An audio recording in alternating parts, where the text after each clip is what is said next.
All right, and welcome. We're live with Heller Barnes, and we have a killer guest who has a name as a laser beam, but then she'll tell us the backstory. That was not how it all started. So we have a great time. So Johnny, how did you two meet? Where did this come about? I think you've known each other for 35 years. Is that even close? I don't think she's 35 years old. Yes, since before I was born, we were old friends. Helen Laser. I think, I was asking Joanne about that. I think we've known of each other for a while. But I met Helen, I think, wasn't it Janelle Tedesco's party on the East Side? Yeah. Yeah. Well, we I went don't know to if you know those. Janelle, we should have her on. You should. She's the best. And we also Yeah. we've done a few multicasts together, but since before we'd even met, we just knew of each other. And I was like, oh yeah. Everybody talks about Johnny. I know that guy just from my brain. But you weren't in the same. So you weren't in the same studio doing it. In other words, you were doing it separately, and then someone else put you together. So now, my old friend Johnny, who I never met. Well, pardon me. One of the things in this business is you hear about people, you get to know people. Helen's extremely talented, and she's doing wonderful. We'll talk about her career and everything, and all kinds of wonderful things. But I'd heard of her, and so when Janelle Tedesco is a lovely actor, a good person, and she put together, I want to say 2 or 3 over the last couple summers, get-togethers at a tavern on the East Side. They were just they weren't to do anything except give us a place to gather and socialize, which doesn't happen a lot because we're all in these booths all the time. And that's where Helen and I met. We had a wonderful time, and since then we've seen each other at any number of social functions. And here's the coolest bit of news right now. Helen, something big happened last week. Can you tell us about it? Me? You and Dominic. Yeah. Yes. Me and my intended have now been intended to marriage. We're married. I'm so happy. It was great. We had a wedding. We had some close family and friends in my hometown, Montclair, New Jersey. It was the greatest. And he's the best husband. You got married at home? Yeah. Well, not at my house, but we rented out like a big essentially like the big first floor of a like old house, basically. Mm-hmm. But yeah, it was great. Was it was there awesome. a justice of the peace, or a rabbi or a minister? What'd you have there? Yeah, we had our friend, actually, our friend Matt Minicino, who's this wonderful playwright. He's really incredible. He writes beautiful original work, but he also does adaptation, and that's why he was the perfect officiant, because he, adapted our love story, which we, told him about. We wrote it down, we sent it to him. He adapted that into something really, truly beautiful. And he officiated our wedding. We did all the important stuff, all the legal stuff. It was great. That's wonderful. Congratulations. That's great. Thank you so much. Yeah, we're so did happy. you two meet on the How did you and stage? Dominic meet? Tell us how you met, you and Dominic. We met the day before lockdown 2020. And we met doing a workshop of what I think it never ended up happening because of the pandemic, but we did a workshop of this really lovely play that our friend was working on called A Comedy of Wizards, which, as you can probably guess, is a comedy of errors, but with wizards and puppets and a lot of silliness. So we met doing that. We had all these mutual friends, and then we ended up, oh my God, it's a long story. I'm not going to tell you the whole thing, but we ended up hitting it off. We got an hour. We got it'll take the full hour is the thing. But yeah, we met doing that initially. And then he came to my house for this artist salon, which no one else came to because it was right when COVID was starting. And so everybody got scared, but he was like, well, I'm already on the train, so I'll just come. And then, and then he came and we hung out, we hit it off. And then we just were like texting every single day. And then we realized, we're starting to really crush on each other. And there were a lot of, craziness and pandemic and every single life thing that could ever possibly happen. But then when we were both vaccinated, we were like, we should date. We should like officially date now that we can see each other in real life. And we did. And now we're freaking married. What? Well, congratulations on being freaking married. Freaking married, dude. Can you believe? Well, Well, speaking of Yeah. weddings, I hear there's a book you have out there on Audible that is doing rather well. Can you tell us a little bit about that? It's I related, sure so that's how it must all come can. together here. Karma. Listen, you're crushing it with the segues here. Yeah, yeah, yeah. It's called The Wedding People. It came out, I believe, last summer. It was like Jenna's book club pick, and it's been at #1 on Audible for a while, which I didn't realize, but really cool. I've gotten so many nice messages from people, like friends and also people I don't know. A lot of moms of friends too, which has been really nice. Like moms coming out of the woodwork, which I love. Like people I haven't heard from since I was growing up, and they're like, I just listened to The Wedding People. I didn't even know it was you. This is crazy. So yeah, it's been doing really well. People really seem to like it, which is nice. And I had a great time doing it. I think it's a really, really fantastic read. Very dry and voicey and sarcastic and observational, which is like my cup of tea. Love. Is it just you? Just me. Yeah, little old me. That's great. I'll give it a listen. That's great. Let me ask you this, because everybody else will know, and as usual, I won't know. Who's Jenna from Jenna's book club? Oh, What's Jenna's book? it's like the Today Show book club. Like Oprah, kind of, but not Oprah? Kind of. Yeah, it's like Oprah, but not Oprah, like Reese Witherspoon, not Reese Witherspoon, which I now realize Yeah, is a okay. mouthful. But yeah, it's like the Today Show book club, but it's like reading with Jenna, or I'm probably Oh. butchering the name of it. But yeah, it was very cool. I don't even know who Jenna is. Yeah. She's listen, she's Jenna. She's iconic. I think Jenna Bush Hager, I think. Oh, now I'm getting this wrong. Is that like an early morning show? This is a good question. I'm not 100% sure. I'm literally Googling it. Probably Yeah, is. she's That's why I a don't Today know. Show Yeah. correspondent and co-host. Yeah. Yeah, I knew you it was gotta the be on Today after, Show. after. Before we get on, Johnny and I are always talking about the Today Show because we're such morning Today Show people. That's all we do, and we talk about it usually in the evenings after the day is over. Once you've had your Today Show. Yeah. I get up reasonably early, but I don't watch TV till nighttime. If it's not Yeah. on, if it's Until- not on not the till- internet, why bother, right? Yeah. Unless it's We're a baseball Jeopardy people matinee, over I'm not here. watching. Yeah. So there's something. Are you an early riser? Myself? Yeah. Oh, big time. Yeah, I'm an extremely anxious person, so I wake up before my alarm every day. I'm usually up Are at you one of 6 those or people 7. who jumps up happy and full of energy and shit like that?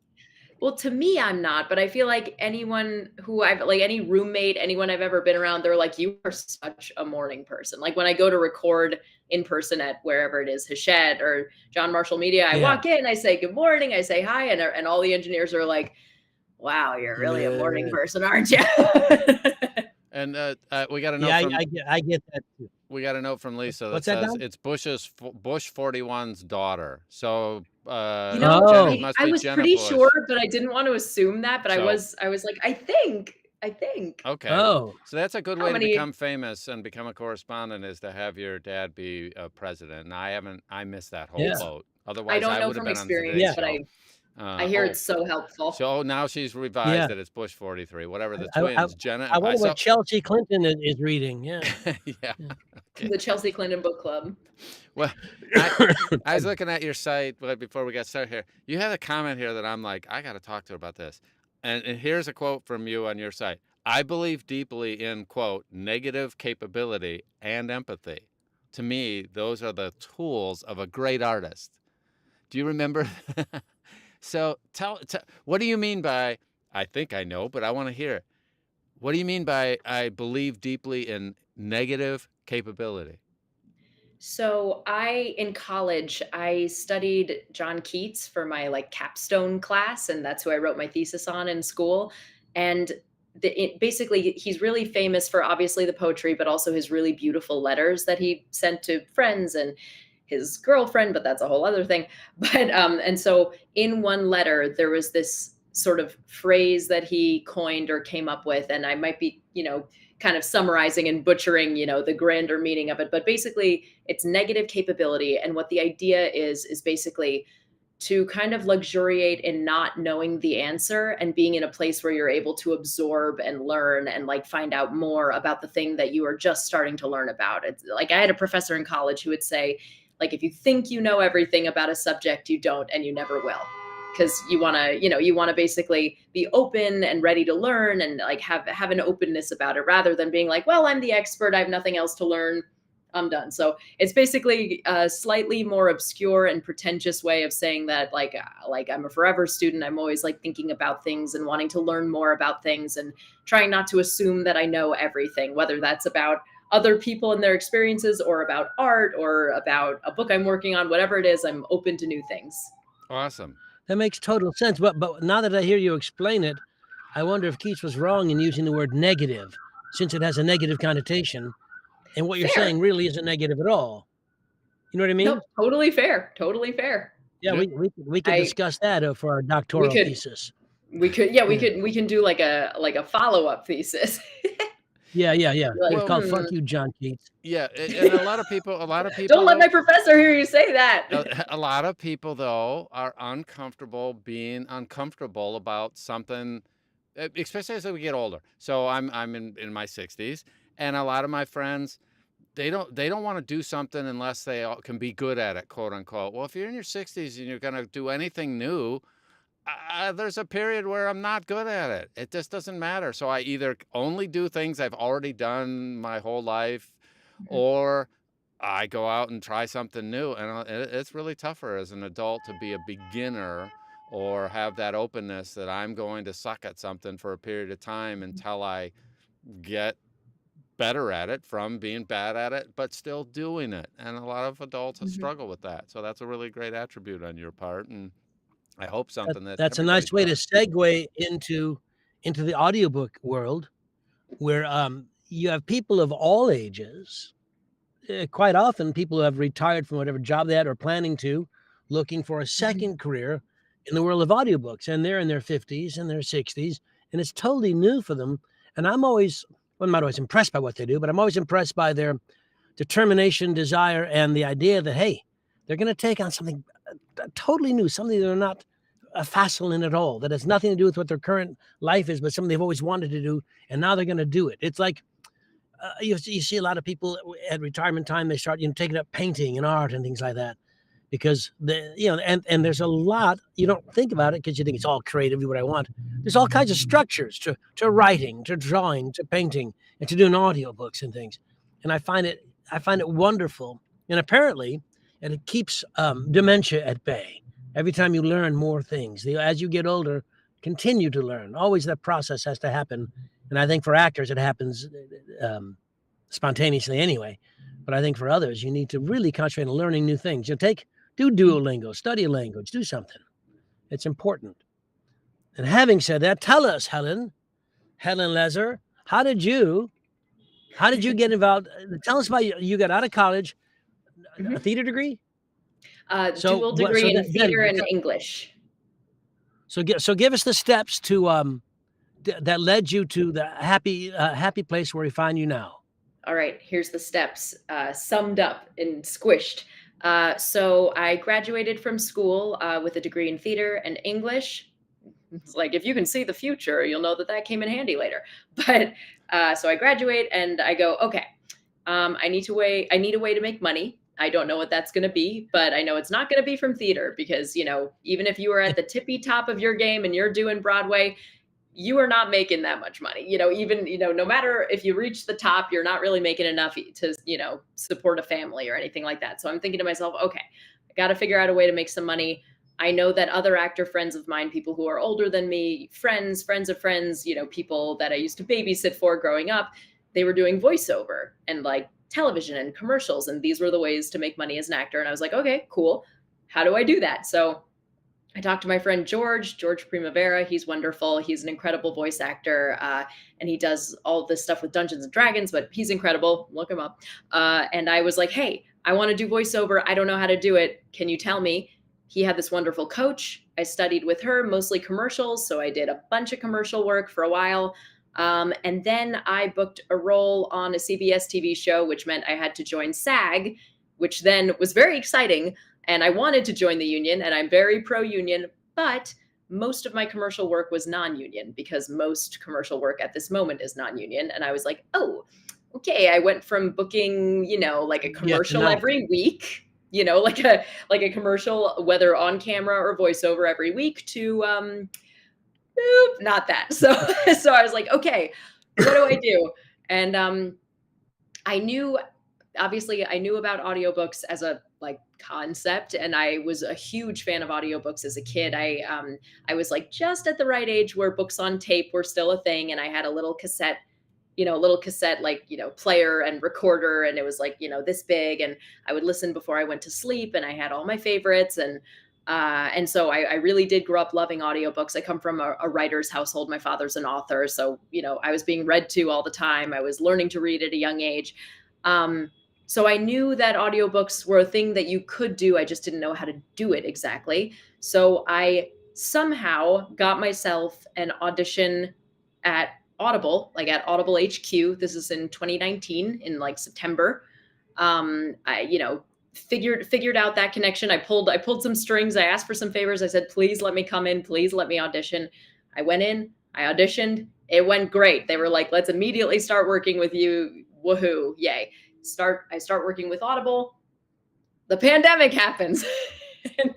and then I go, okay, this is a real sink or swim moment, right? Like I've got to, because I did not have an at-home setup at all. Like I cannot emphasize this enough. I had a blue Yeti, which is collecting dust up there, and my room, and that was it. I didn't even have like a full closet set up. Like I didn't have anything. So I kind of realized, okay, this, and I had spoken with other voice actors like Sarah Malo Christensen. I had like sat down with her because she was a friend of a friend. And now, obviously we're colleagues and we know each other better. But at the time, I didn't really know her very well. And she kind of explained to me, hey, you're going to need an at-home setup. And that became abundantly clear when the pandemic hit, because then Audible was like, okay, we're going to figure out how to record remotely. And I was like, how do I do that? And so basically I took Tim Tippett's engineering course. I watched every Booth Junkie video on YouTube. I called in favors. I paid friends. I paid friends to sit with me, and like James Romick showed me how to set up Reaper. Yeah. And I had all, Kurt Bonham helped me so many times. Like I just was calling favors in with like various voiceover friends. And then, like Nithya, who now is at Penguin Random House, she had been at SAG and we had become friends. Yeah. And then when she moved to PRH, she thought of me for a title just because she was like, oh, you'd be perfect. You're the perfect age. You're like, what we're looking for. So then I started narrating with them, and it just became this sort of snowballing thing where it's like, once you work with one place, then you can say, hey, I work with PRH and Audible. Would you like to work with me? And they say, yes, I would. And then you keep going, and it's all like, it's a not nice way to put it, but it is sort of leverage in a way. You're like, these people trust me. Would you trust me perhaps? And then they did. So I started doing all kinds of books from home, mostly live with directors, because I wasn't super confident with my engineering skills yet, but I eventually got there. I eventually got better at that. And then I started doing things on my own. And then pretty much the big, there were a few titles that sort of turned the tide, but the biggest one that pretty much ensured that I could do this full time was Yellowface. I was working full time, but I also had another job, which was full time. So I was basically working during the day and at night, 7 days a week. It was not good. I should not have been doing that, but I didn't feel confident enough to quit my survival job and just focus on audio. I didn't believe in myself. Like I didn't believe that the work would come in and that I could trust that. But then I ended up getting laid off from that survival job, which was a blessing in disguise.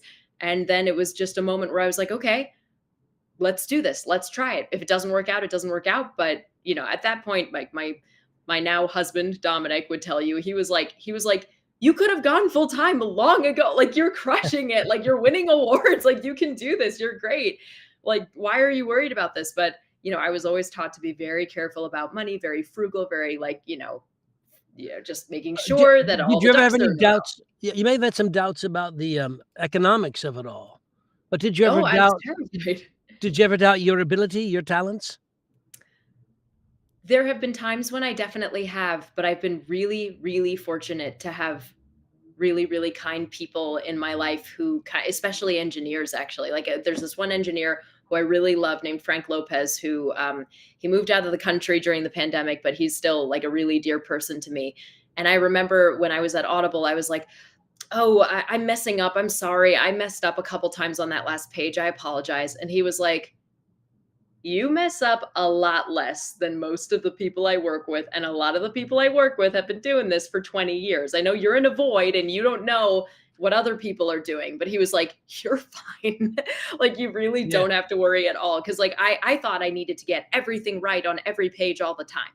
Let's Like, let's touch on that for 1 second, because people in the audience, and people who are gonna watch us later, it's important to know what you just brought up. A lot of actors, a lot of audiobook narrators, and I'm using the word actors in their place because I expect you to be that, um, d judge their not their rate, but their worth as audiobook actors by how many mistakes they make, the number of retakes they have right. to do. And I'm here to tell you that if the majority of your work is retakes, that's a problem. But Sure, that's sure. that but that's Could you say fairly that rare. again, If you Johnny? spend Huh? Could you say that again? Yeah, if the majority of your work is retakes, that's a problem. If everybody's gonna make errors, and I will tell you, I just got retakes just now from a book, and a lot of them are positron, not Helen Lasers looking at it. So when you have a human proofer, the human proofer says, "Oh, it's an acting choice. No worry there." Yeah, Positron says it doesn't sound right to me. So there'll be a lot of retake possibilities for you that you may not see yourself as retakes at all. sure. Well, you can work that out, but understand that everybody in the game wants the finished product to be an entertaining, engaging listen for the end user. But Helen's not gonna get if Helen tells the story brilliantly, she's not gonna get fired because she had 100 retakes. That's just not how it works. And some of the retakes, yeah, you don't have to retake, you know what I mean? It's a Yeah. choice thing. So I just don't want people to be judging their value or their worth by number of retakes, because also there's no set number of retakes. If you do a short book on a Sheboygan and you pronounce it throughout Sheboygan, that's gonna be a lot of retakes Yeah. Yeah. just because. But everything else may have been perfect. Yeah. So there's a million different reasons for a million different retakes, and I think people get a little too concerned. Now, yeah, you wanna get it right and do right and the best you can. The Yeah. fewer the retakes, the better. But a lot of those retakes are in the ear of the beholder. And Um, here's the thing though, if we, with a lot of retakes too, sometimes obviously there's tongue twisty moments, right? You trip yeah, over yeah. yourself or you realize that you needed to swallow some spit or whatever it is. Like those can happen. But then there's also misreads that happen. And I know a lot of narrators who feel very nervous if they get a lot of pickups that were misreads because they are afraid that They're the not gonna get hired. production company or the publisher, yeah, is going to be like, oh, well, they did a shitty job, Yeah. whatever. And I know there's an entire other conversation which could take over an hour about when sometimes narrators will hire a proofer to go over it before it goes back to the publisher, which I understand, but I really don't think is a good thing. I Yeah, don't I I don't agree. think it's good for any of us. But the thing about it is that I'm just like, and any human being is going to make mistakes. It's going to happen. And there is something sort of meditative and helpful about this to me because it helps me go like, yeah, even the best of the best, even the most talented, most experienced, most phenomenal, sharp narrators are going to make mistakes. And Yeah. that's normal. And it's better to just go, all right, no sweat. I'll just fix it instead It's of part going, of yeah, yeah. I can't believe I messed up. I'm Yeah. such an idiot. But There's let's something else too. Go ahead, Don. Yeah, one Go of the ahead. other things though is you end up with a somewhat unique position where because your acting is so good and so seasoned because you've been an actor for 15 minutes before you started doing audiobooks, that people that are newer are definitely more concerned about it than somebody who's a good actor. So if your acting skills are phenomenal, then you really have a lot of wiggle room for other things. If you were me and my acting skills are weaker, then they don't want to hear bad acting and a lot of retakes. Mhm. So there is a lot more grace for the people who are out there who are actors and have gone and have their coaching and who know the craft and they're doing all the other things right and you do the relationships part right. man, then there's tons of grace. It's like, wow, yeah, big deal. That stuff's all fixable. What's hard to fix is if I have a bad attitude, or I'm late on my work, Sure, or my sure. acting choices are Yeah, yeah, awful. yeah, yeah. It's It's hard to fix things if you're a shitty actor. Yeah. It's that's gonna cost you some work in the long run. Yeah. Yeah. it's Yeah. it's a nice sort of it's like as a therapist would probably say, you can control the things you can control, Right. right? Like you Yeah. Right. can control, like how much you have prepared your manuscript, and that you've looked at all the pronunciations, and that you're delivering your audio on time, and you're delivering really clean, great files. Like those are all things that you can control. Things you can't control are misreads when you don't have a director watching you. And like I'm like, if a publisher is not willing to hire someone to live proof or something like that, then you can't be expected to get it perfect. Yeah. No one would expect you to. No one should expect you to, in my Correct. opinion. Yep. And there'll be things that I just got a retake on a word, B-I-E-R, which I always thought was buyer, but it's pronounced beer. And I never knew that. So I said buyer, and then they said it's pronounced beer. I said, no. I'm sure that every narrator has like 1,000 stories like this, and I have them I've used- also in the. Oh yes. No, go ahead.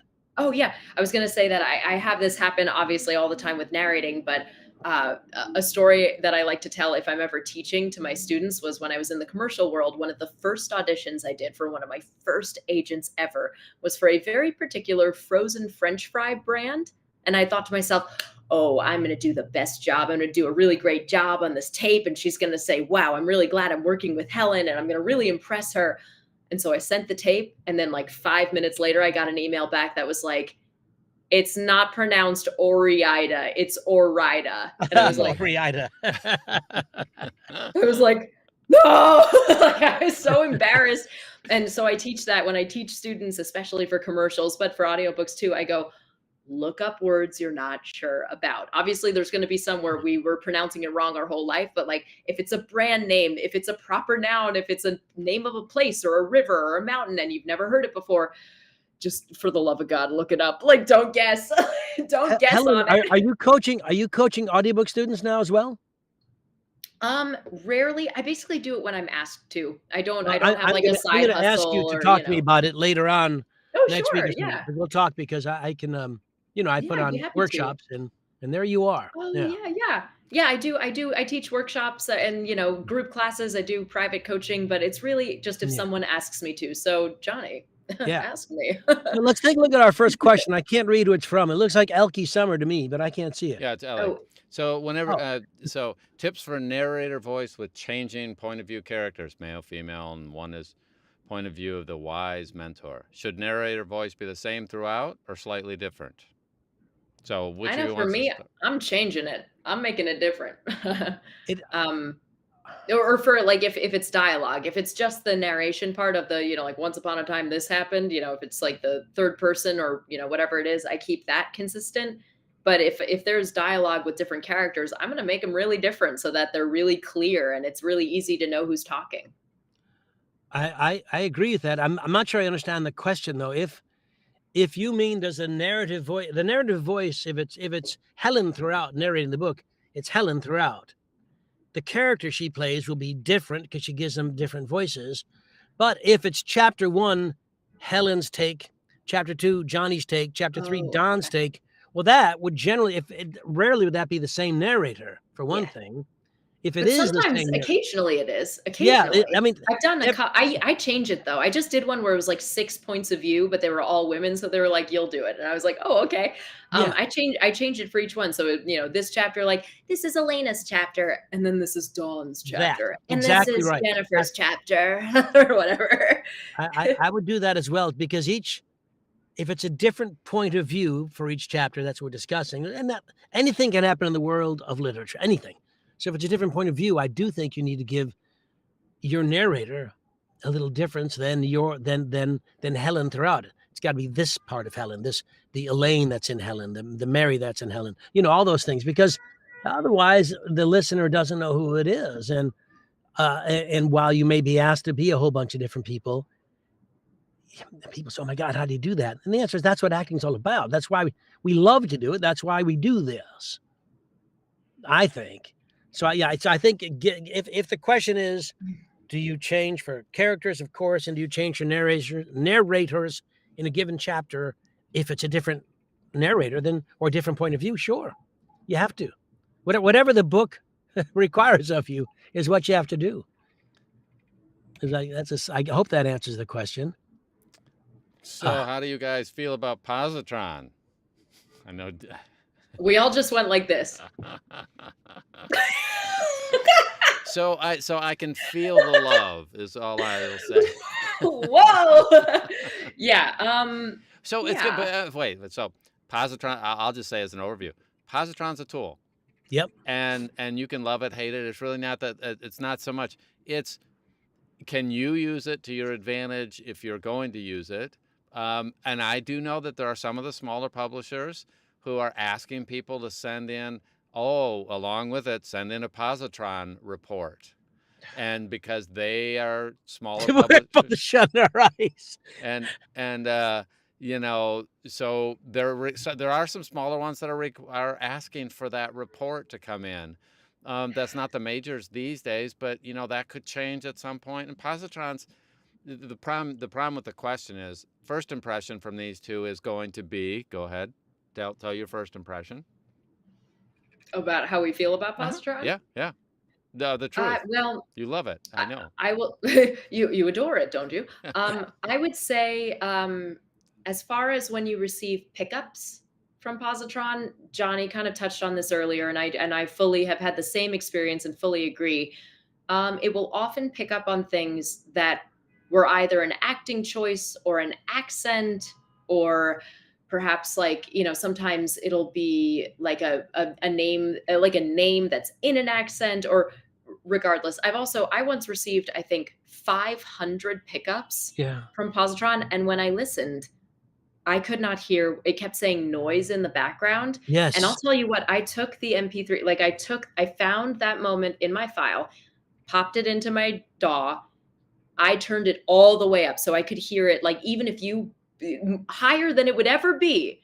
And I still could not hear a noise in the background. Yeah. And I just was like, I have never had another problem from a publisher. I've been approved by every publisher that I work with, which is, you know, all the big 5 and beyond. And I just was like, what do you want from me? And they insisted that I had to redo it. And it made me pretty mad. And so as far as pickups, I think that, you know, I have a friend who I will allow to remain anonymous because I didn't ask her if I could quote her on this, but she calls it Bozotron.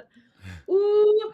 And it's because it will pick up on things because it is a machine. It's not a person. It's not understanding all of the nuances that go into narration. So as far as pickups, it really pisses me off.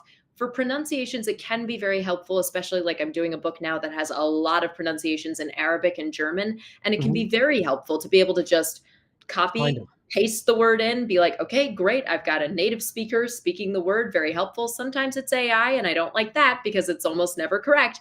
But, you know, so for pronunciations, it can be incredibly helpful. It can be a really great tool, but I really do not think it should be replacing human beings. I think it does a pretty not great job because how could you expect it to? Like, I'm not going to get mad at a robot for being a robot, you know? Yeah. And how long ago? So first, I haven't kept up with it in the last, 6 months or so. But how long ago was it with your experience with all the noise in the background? Was that in the last 2 months or a year? I would say in the last year for sure. Okay. I mean, I hope they keep improving it and figuring out ways to make it better. So we'll Me too. I believe it to be a tool, as Every said, and I think that. But one of the things I find about it it's weird. You know what? Let's say you have a job and you're always trying to justify your job. Let's say your job is in efficiency or whatever, you're a product. So you keep finding little things wrong to justify the fact you have a job. I think positron does that. They find crap that isn't wrong at all. Say I've got one that says not clear. And I listen, what about this is not clear? And, I mean, what word are you struggling with? Now, I know that my friend Sean Pratt and others use positron as you do to find certain words and pronunciations and things. I just, look things up because I'm old and don't do new things like positron. But I will say that the most recent pickups I got, I was delighted to read that the publisher said, look, a lot of these are positrons, so you don't have to do them. But give them a listen and see if you agree. If it's an acting choice, we can discuss it, or just. And what I do, I've said this on the show a number of times. In my retakes, I'll say, pick up number 13, page 82. There's nothing wrong here. Pick up number 14, page 85. I just won't do it. Or I'll say, I'll do it again, even though what I did was perfect. But if you want something less than perfect, I'll do this. Yeah, I'll make little Weasley comments like that too. At least the engineer is a good time. But I think my problem with positron, my problem with anything that's AI, is that I want humans to have jobs. That's how I feel about it.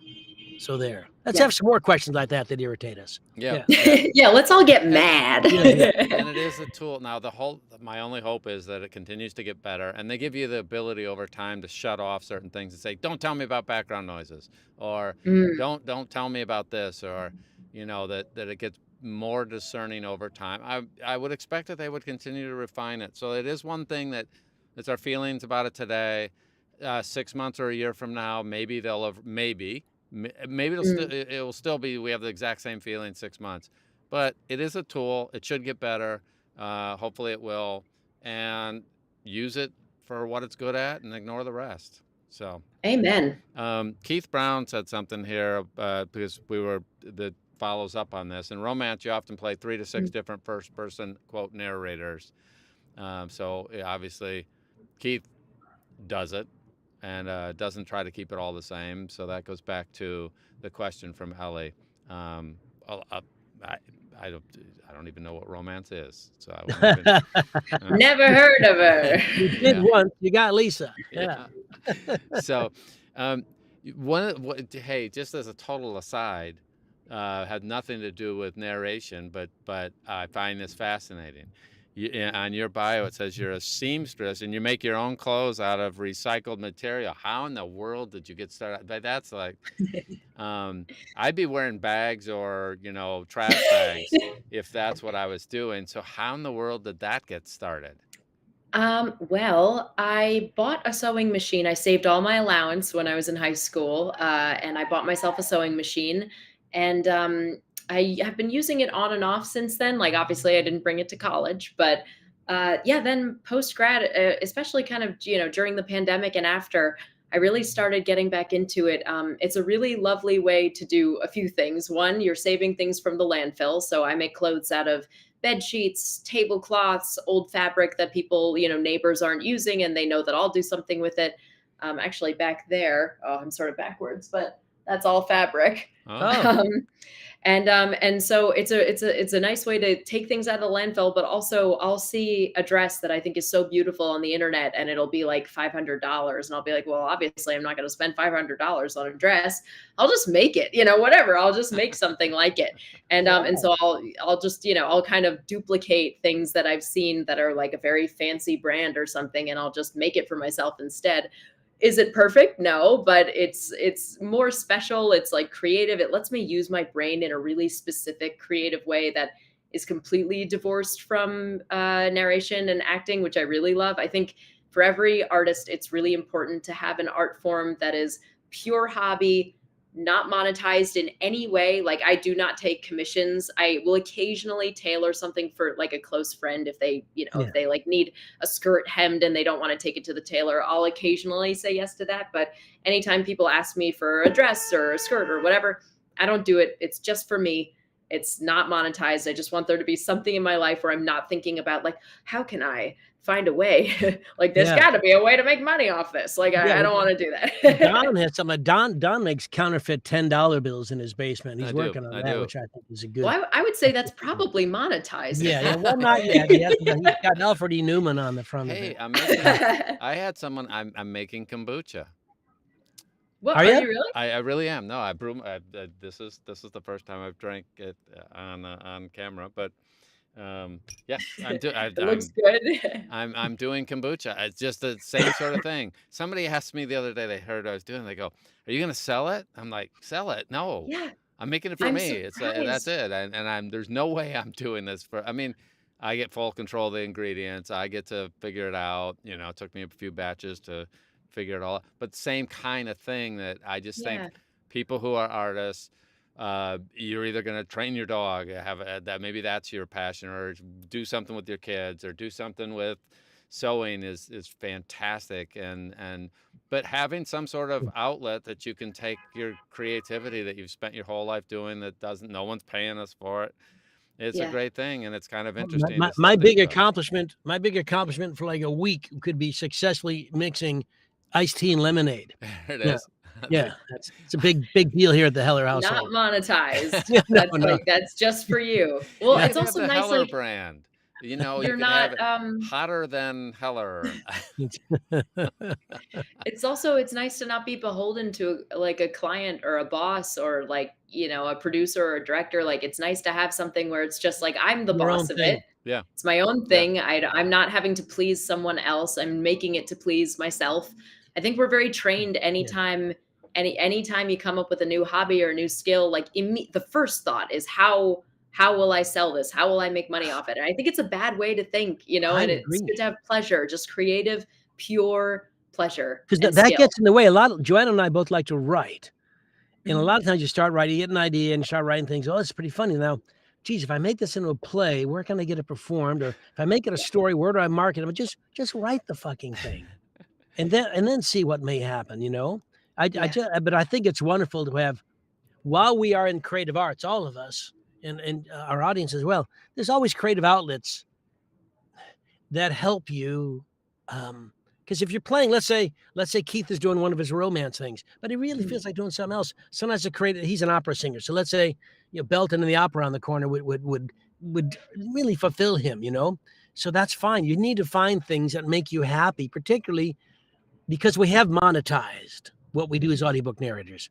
It is a business for us. It's Right. not just the art. We're artists, yes, but we're constantly selling our art, marketing our art, marketing ourselves as artists. So sometimes getting away from that and just, you know, taking some material and making a dress out of it, that's wonderful. And it's all for you. And I really understand that. I think it's great. And I think more people should do things like that and give in to their desires to create. Yeah.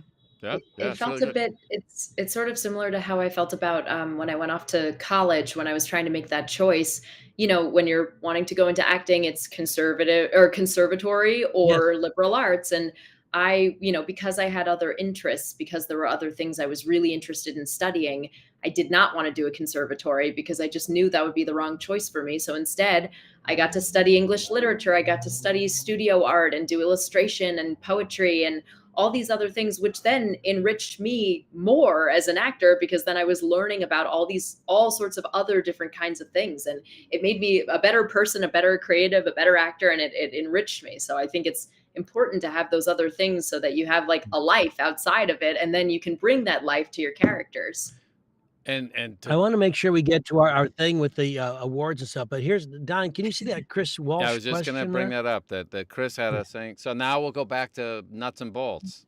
What advice do you have about managing the business side of audiobook narration? And I'll give you a perfect example to start with. Mr. Heller is probably the most on time narrator that I know in terms of, I think over the last 50 years, he's only been late about twice. Is that close, Johnny? Never. Never. I've never been late. Okay. But I've that never missed means, a now deadline. how do you do that? That means that you build in no slack in your schedule. You have it scheduled down to the last millisecond, right? Yeah, that's me. Yeah. Yeah. I knew that just from your I personality. but this loses the business angle. Goes in. It depends what you're like. You have to know what you can accomplish in your studio. That's part of the business. Yeah. If Helen does 5 hours in the studio and comes out with 2 usable hours, that's fine. And it also depends on the book. If I go in with 5 hours and come out with 4 usable hours, that's fine too. But you need to know that. And that makes it possible to give people reasonable dates to expect their material. Yeah. When I say I'm not late on a date, that doesn't mean I accept their date. When they offer it to me, say it's due on, you know, April 5th. And I say, well, for example, here's a perfect thing I've said for a business thing. I bet Helen does this. Let's say the material needs to be in on Friday, whatever Friday is. Let's say it's the 6th. I don't know what day it is today. Let's say the 6th. Well, you say, okay, look, you're not even going to be there when this shows up, and they're Saturday and Sunday. So how about if I just promise you it's going to be there when you get to the office Monday morning, it'll be in your email or wherever your file, whatever. Well, I've bought myself all of Friday. I bought Saturday and I bought Sunday. So I've given myself 3 days, and I haven't really affected their deadline at all. Mhm. That kind of thing is a business trick, for lack of a better word, that can really help you never be late. And Yeah. also remember, in business, the deadlines they give you, they have some, actor sickness, actor shenanigans built into their model. Yeah. Helen's gonna a cocaine bender, and who knows when she'll be done.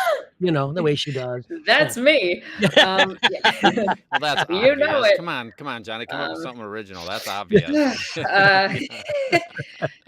I was famously bad about the scheduling thing, and here's the thing: I was never late, but I would kill myself to get it in on time, or not to get it in on time, but it's more that I was really scheduling myself within an inch of my life because I knew exactly how much time I need in the booth to accomplish things. So I went, oh, great. Well, I don't need any wiggle room. I know that I can do, if I'm in studio, 4 finished hours a day. Great. I'll just lock that in. And I was scheduling myself into oblivion. It was it's a lot. it was so stupid. Like, I really should not have been doing that, but it was because I was new and I didn't know,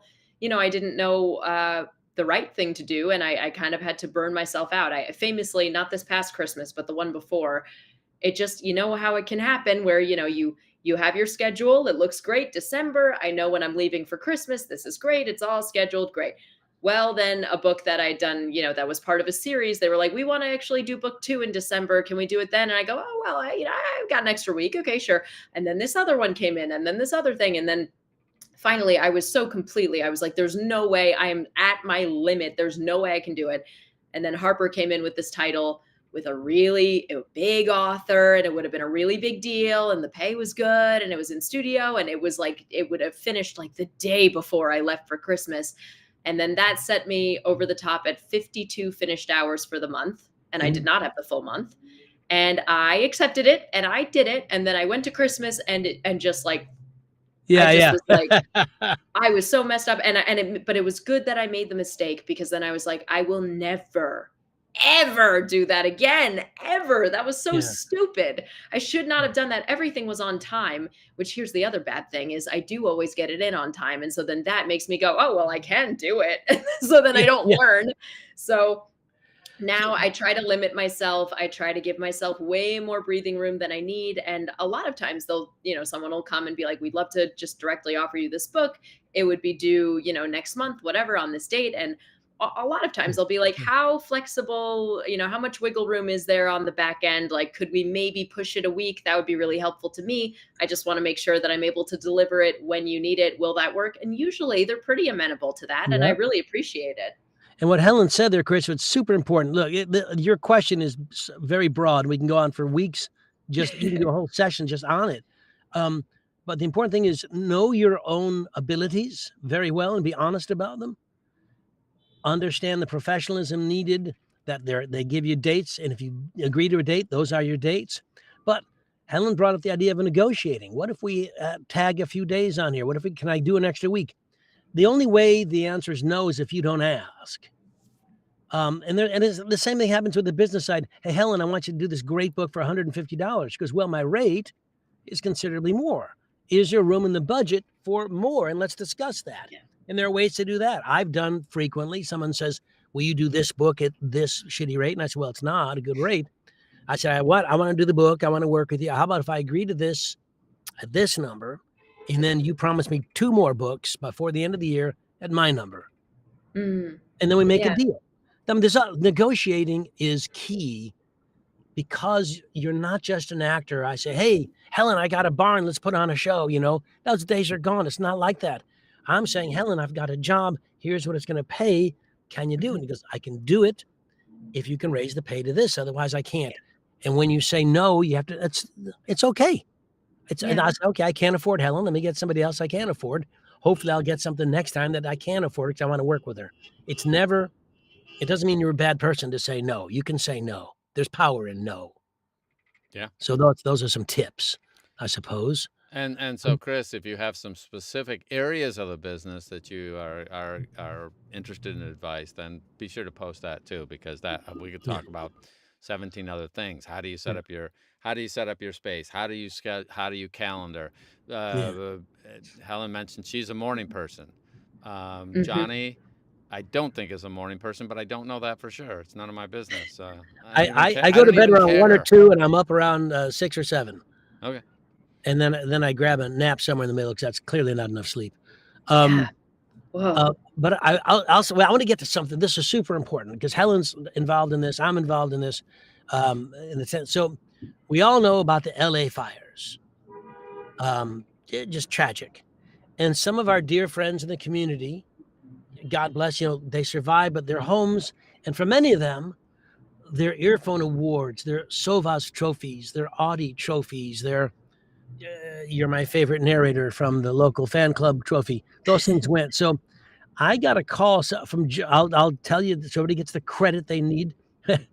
Not deserve, I guess. Joel Frumpkin called and asked me if I was interested. And I talked to Simon Vance, is a good friend of mine. Simon Vance had a bunch of awards that he lost because of the fires. His house burned down. Simon Vance's house was actually made out of Audio Awards and earphone awards. Literally, it's no other building stuff was used. Just hardened earphone awards. So it all burned down. So I wanted to replace those, and I've talked to Audiophile Magazine. Robin Witten there has agreed to replace the earphone awards. They're certificates, pieces of paper, and if they need money for that, we'll find a way to get the money. Anyway, this happened. We want to replace Simon's awards, and I've talked to some people. The APA told me the page that I can buy trophies from. Yep. Me too. Me too. I think we did the same emails. I did, like audiophile. I got the same wonderful message back. So so Joel asked me to be involved. I said sure, and I was going to keep it private and quiet. But now we're open up because Helen told me she's doing it. Just wonderful people, wonderful hearts. Same idea to build and help our community. So I've cleverly put Helen in charge of everything. So she has nothing but time. We'll figure it out. I'm gonna help her. So what we want to do, I'll help you. What we want to do is we're gonna. I imagine Helen and I'll talk about it, but pay attention to social media. We'll put something out, maybe a GoFundMe or something, if you want and are willing to help defray some of the expenses of buying new trophies, buying new awards, getting the copy for new earphones, and I don't want to give Simon all his stuff. We could just buy it right now, but someone's got to hold it because he has no place to put it yet. So I don't know where he's going to end up. But once we work out the details, Helen and I and or Joel will get in touch or just look for us. And if you're interested in helping, we'd love to have your help on this. God bless Helen Laser for contacting me about this, and Joel for contacting me. Just fucking great people who are out there trying to do the right thing and help people. And we're going to make a difference in some people's lives. So if you've lost your awards in the LA fires and you hear about this, or you folks listening know people who have, please have them get in touch with me or Helen. Yeah. So we put them on the list. I don't want people to get awards and somebody else not get them. Yeah. If you didn't get the award, you can't have a new one. Okay. It's got to be one that got. You have to have won it. Yeah, you got to have. And so, but to replace your award, your trophies, please let us know if you know people who need that. We're going to compile a list of those people, the awards they're missing, and find a way to give them back. Yeah, and I happen to live approximately 20 minutes from where his house burned down, and I have the space to do the storage if you want to ship them here. And that's so nice. I have so you can move the pickleball stuff to the side, and that's excellent. I'd move that, and my kombucha factory would move to the side. No, I just happen anyways, I have the space and I'm close enough, which just means that when the time that they do have their play, if it had to stay here for a year, that's fine. If it had to stay here for 2 weeks, that's fine, whatever, depending on their situation, like when they have a place to put it, or we give them half at once, and then when they're ready for the other half, we give them the other half.